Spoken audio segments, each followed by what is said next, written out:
ప్రభువు ఆశీస్సులు రాష్ట్ర ప్రజలందరికీ ఉండాలి అని కోరుకున్న ప్రత్తిపాటి. పవిత్ర దినమైన ఈస్టర్ నాడే చంద్రబాబు పుట్టినరోజు రావడం శుభకరం. ప్రత్తిపాటి.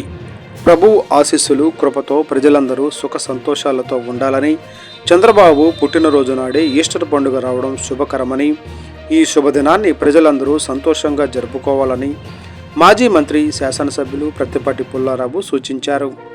ఈ ఈస్టర్ పండుగ సందర్భంగా పట్టణంలోని శాంతి నిలయంలో జరిగిన ప్రత్యేక ప్రార్థనల్లో ప్రత్తిపాటి పాల్గొని దైవజనుల ఆశీర్వాదం తీసుకున్నారు.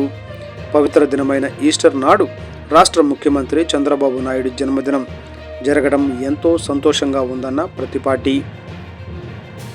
సకల జనుల హితం సంతోషం కోసం పాటుపడే నాయకుడు చంద్రబాబు నాయుడికి క్రైస్తవ సమాజం ఎల్లవేళలా అండగా నిలవాలన్నారు. ఈ సందర్భంగా పాస్టర్ నందమూరి క్రిస్టోఫర్ చంద్రబాబు జన్మదినాన్ని పురస్కరించుకుని ఆయన పేరిట ప్రత్యేక ప్రార్థనలు చేశారు. ఈ కార్యక్రమంలో నాయకులు నెల్లూరి సదాశివరావు, షేక్ టీడీపీ కరిముల్లా, ఎనగంటి జగదీష్, కొండా వీరయ్య, వీరారెడ్డి, పిల్లికోటి తదితరులు ఉన్నారు.